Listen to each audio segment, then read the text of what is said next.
Welcome back to I spicy delights. ഇന്ന് ഞാൻ നിങ്ങളുമായി ഷെയർ ചെയ്യുന്നത് പെട്ടെന്ന് തയ്യാറാക്കാൻ പറ്റുന്ന ഒരു ഗ്രീൻ പീസ് മസാലക്കറിയാണ്. ഇത് ചോറിൻ്റെ കൂടെ ആയാലും ചപ്പാത്തീൻ്റെ കൂടെ അതേപോലെ നൂൽപുട്ട് എല്ലാത്തിനെയും കൂടി ഇതൊരു കോമ്പിനേഷൻ ആയിട്ടുള്ളൊരു മസാലക്കറിയാണിത്. അപ്പോൾ നമുക്കിത് പെട്ടെന്ന് കണ്ടിട്ട് വന്നാലോ എങ്ങനെയാണ് ഗ്രീൻ പീസ് മസാലക്കറി തയ്യാറാക്കാമെന്ന്.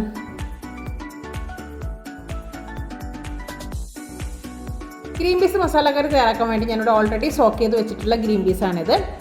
ഇത് നമുക്ക് കുക്കറിലേക്ക് ഇട്ട് കൊടുക്കാം. ആവശ്യത്തിനുള്ള ഉപ്പും വെള്ളവും ചേർത്ത് ഒരു 3-4 വിസിൽ വരുന്നവരെ കുക്ക് ചെയ്തെടുക്കാം. ചൂടായ കടായിലേക്ക് വെളിച്ചെണ്ണ ഒഴിച്ചു കൊടുക്കാം. കടുകിട്ട് പൊട്ടിക്കാം. കറിവേപ്പില ചേർത്ത് കൊടുക്കാം. 2 വലിയ സവാള നീളത്തിലരിഞ്ഞതും 2 പച്ചമുളകും കൂടി ചേർത്ത് കൊടുക്കാം.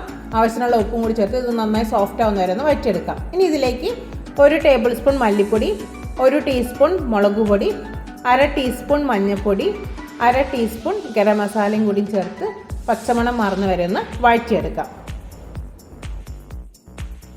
2 തക്കാളിയും കൂടി ചേർത്ത് നന്നായിട്ട് വഴറ്റിയെടുക്കാം.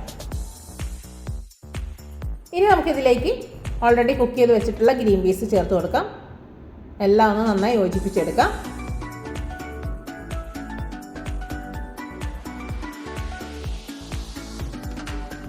നമ്മുടെ ഈ മസാലക്കറി ഏകദേശം സെറ്റ് ആയിട്ടുണ്ട്. ഇനി ഫൈനലായിട്ട് 1 ടേബിൾ സ്പൂൺ കോക്കനട്ട് ഓയിലും കൂടി ഒന്ന് ചേർത്ത് കൊടുക്കാം.